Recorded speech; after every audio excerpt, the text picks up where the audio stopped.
சில கேஸில் வந்து சுகம் ஆகலை. இப்படி தான் மில்லர்னு ஒருத்தர் இருந்தார். அவர் ஒரு பாஸ்டர். அவருக்கு த்ரோட்டில் வந்து பயங்கரமான ஒரு இன்ஃபெக்ஷன் ஆகி அவர் ப்ரீச் பண்ண முடியாத அளவுக்கு எத்தனை டாக்டர்ஸ் இதான் 200 டாக்டர்ஸ் 55 ஸ்பெஷலிஸ்ட்டு போய் பார்த்தோம். த்ரோட் வந்து க்ளீன் ஆகலை, ஓப்பன் ஆகலை. அவர் என்ன பண்ணார், ஷெப்பர்டுனா வாய்ஸ் தான் முக்கியம், வாய்ஸ் போச்சுன்னு சொல்லிவிட்டு அவர் கம்ப்ளீட்டாக அவர் பாஸ்டர் பண்ணுறதை விட்டுட்டு இன்னொருத்த பொறுப்பை கொடுத்துட்டு, ஏன்னா நான் வாய்ஸே இல்லை, நான் எப்படி நான் ப்ரீச் பண்ணுறது, ஆடுகளுக்கு ஒரு சத்தம் வேணும்ல, மேய்ப்பனுடைய சத்தம். அதனால் அவர் எல்லாத்தையுமே வேணான்னு சொல்லிவிட்டு சிம்பிளாக இன்னொரு சர்ச்சில் போய் அட்டன் பண்ண போயிட்டார். ஆனால் அந்த மாதிரி இன்னொரு பகுதியில் போய் அவர் சர்ச் அட்டன் பண்ணப்போ வந்தது யாருன்னு அவங்க தெரிஞ்சுக்கிட்டு, நீங்கள் இந்த சோன்ஸோ பாஸ்டர் தானே, நீங்கள் ஏன் எங்களுக்கு ஒரு சின்ன பைபிள் ஸ்டடிங்கன்னு கேட்டிருக்காங்க. அவர் சொல்லியிருக்கிறாரு, எனக்கு வந்து த்ரோட்டு சுத்தமாக போச்சு, என்னால் பேச முடியாது, அதனால் நான் இப்போ அந்த மினிஸ்ட்ரி பண்ணலைன்னு இருக்கிறேன். அப்போ அவங்க சொல்லியிருக்கிறாங்க, உங்கள் அனாயிண்டிங் என்னென்னு எங்களுக்கு தெரியும், அதனால் மைக்கை நாங்கள் ரொம்ப கிட்டத்தில் வைக்கிற மாதிரி மைக்ரோஃபோன் அட்ஜஸ்ட் பண்ணுறோம், ஒரு ஹஸ்கி வாய்ஸில் நீங்கள் பேசலாம் அப்படின்னு சொன்ன உடனே அவர் இந்த வசனத்தை பேசி, உன் நோய்களை எல்லாம் குணமாக்கின்னு இருக்கு. அப்போ ஆண்டவர் நோய்களை எல்லாம் என்ன செய்கிறது இல்லைன்னா குணமாக்குறது இல்லை. அப்படின்னா எனக்கு குணமாயிருக்கணும்ல. ஆனால் ஒன்று மட்டும் புரிஞ்சுக்கங்க, அடுத்த வசனம், உன் பிராணனே அழிவுக்கு விலக்கி மீட்டு. அப்படின்னா மரண குழிக்கு நம்மளை விடுதலையாக்குறாரு, மீட்டெடுக்கிறாரு. புரியுதா நான் சொல்ல வர்றது? வியாதி குணமாகலை, ஆனால் செத்துப்போன என்னையே உயிர்ப்பிக்கிறாரு. ரெசரக்ஷன் எனக்கு உண்டு. ஒருவேளை நான் சுகமாகாமலே நான் மரிச்சு போனாலும் இந்த மரண குழிக்கு என்னைய கம்ப்ளீட்டாக தப்பு வச்சு இந்த தேகத்தை உயிர்ப்பிக்க வல்லவராக இருக்கிறாருன்னு ப்ரீச் பண்ணிகிட்டே இருக்கிறப்ப த்ரோட் ஓப்பன் ஆயிடுச்சு.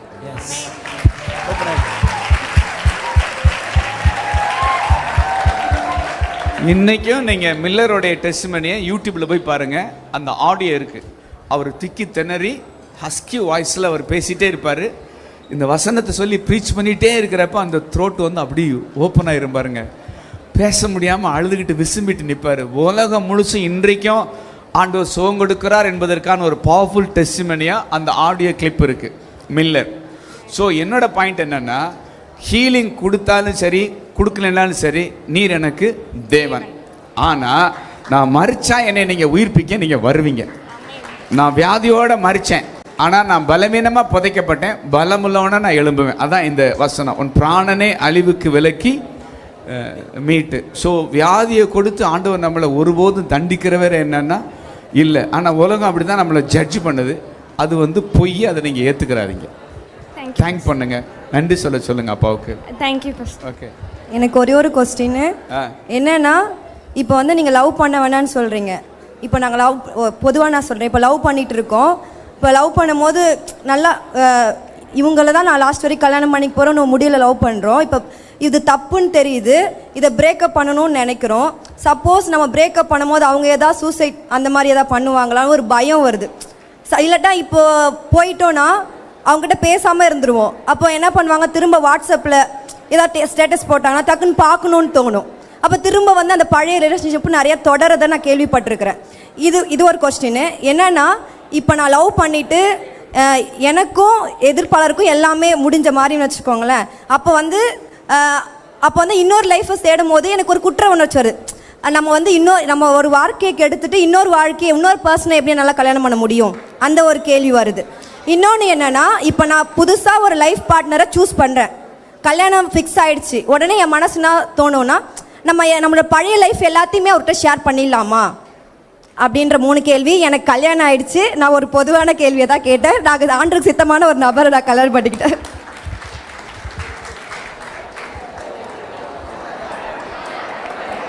ஓகே,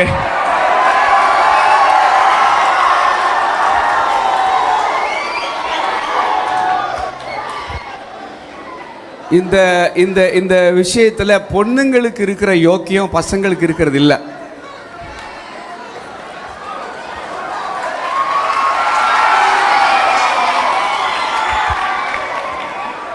அதான் நேற்று பாஸ்டர் பென்ஸ் ஒரு வார்த்தை அப்படியே ஃப்ளோரில் சொன்னார், எத்தனை பேர் கவனிச்சிங்கன்னு தெரியல. நீ தான் முதல்ல பொசுங்கிறாள், நீ கிட்டத்தில் காட்டினாலே பொசுக்குன்னு உருகிறது நீ தான், முதல்ல பாதிக்கப்படுறது நீ தான். முதல்ல பாதிக்கப்படுறது நீ தான். பச்சையாக சொல்லணும்னா சிஸ்டர் கேட்ட ஸ்ட்ரகிள் வந்து இந்த ஸ்ட்ரகிளோட நாங்கள் டீல் பண்ண கேசஸ்லாம் இருக்குது. ஒரு பொண்ணு என்கிட்ட வந்து அழுதா, அங்கிள் பல முறை தப்பு பண்ணிட்டாங்க, பல முறை தப்பு. அவள் சென்சிட்டிவாக சின்சியராக வந்து என்னோட பாடியை இன்னொருத்தருக்கு என்னால் என்ன செய்ய முடியாது, காட்ட முடியாது. என்னோட கேள்வி என்னென்னா, கல்யாணத்துக்கு முன்னாடி நீ ஏன் காட்டின? கல்யாணம் முடிஞ்ச பின்னாடி காட்ட வேண்டியதை கல்யாணத்துக்கு பின்னாடி காட்ட வேண்டியதை கல்யாணத்துக்கு முன்னாடி ஏன் காட்டின? காட்டலாமா? அப்படி காட்டினா பார்க்கலாமா? இதில் யோக்கியமே இல்லை. ஆண்டவர் இருந்திருந்தா, ஆண்டவருடைய சமூகத்தில் இருந்திருந்தா இந்த தப்பு என்ன செஞ்சிருக்காது. அப்போ எந்த சமூகத்தில் இந்த தப்பு நடந்துச்சு? வெளிச்சத்தில் இருந்திருந்தா தப்பு நடந்திருக்குமா? ஒருத்தன் சரியான காட்டில் மாட்டிட்டானா, ராத்திரி நேரத்தில் பசி, ஒரு வீட்டில் லைட் எரிஞ்சிருக்கு, அதோட வேகமாக போய் பார்த்தா எக்கச்சக்கமான பழம் இருந்திருக்கு. பசினாலும் பசி, அவ்வளோ பசி. அதனால் அவன் என்ன பண்ணியிருக்கிறான், போய் ஒரு பழத்தை எடுத்து வாயில் வச்சா பழம் முழுசு என்னன்னா புழு. பழம் ஃபுல்லாக என்னது? புழு. தூணு துப்பிட்டு திரும்ப இன்னொரு பழத்தை எடுத்துருக்கிறான், அதுல என்னன்னா புழு. இங்கே உயிர் போகுது பசி. அடுத்த ஒரு பழம் எடுத்திருக்கிறான், அதுவும் புழு.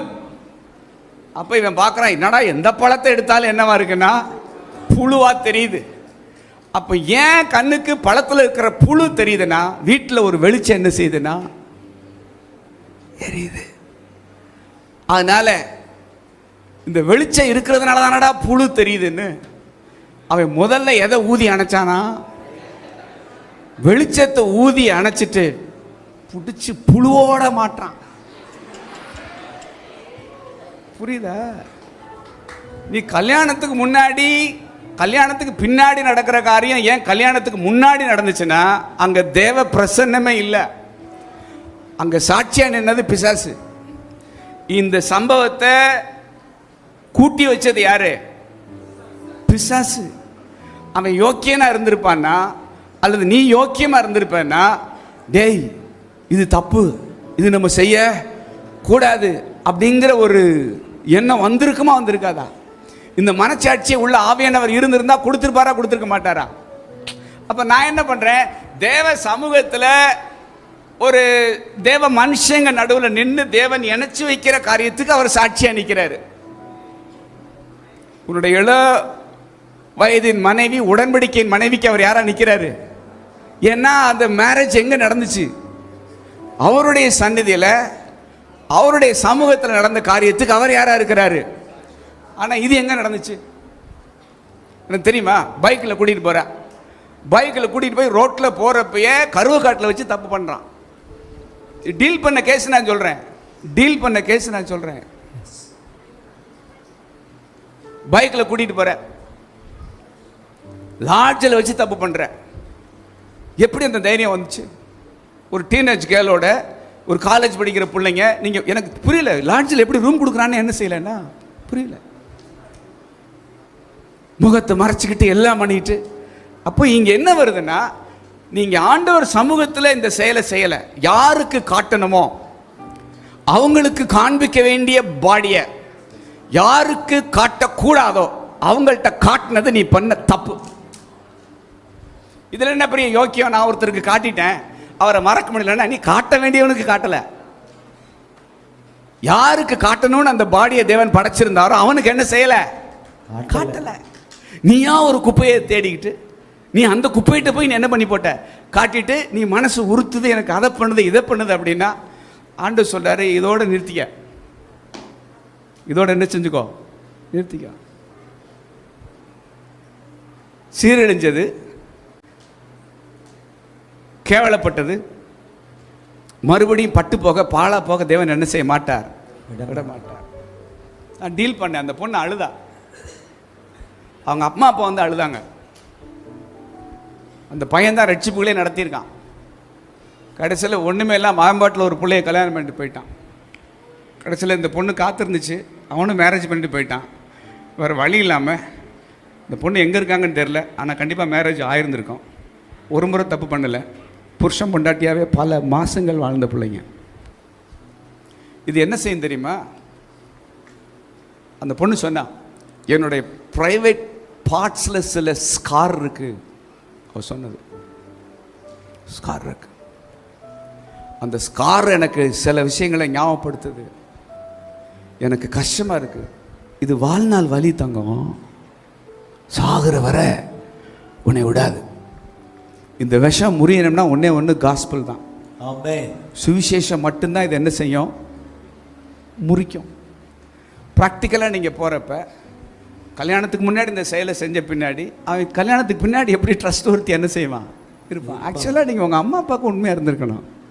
யாருக்கு உண்மையாக இருந்திருக்கணும்?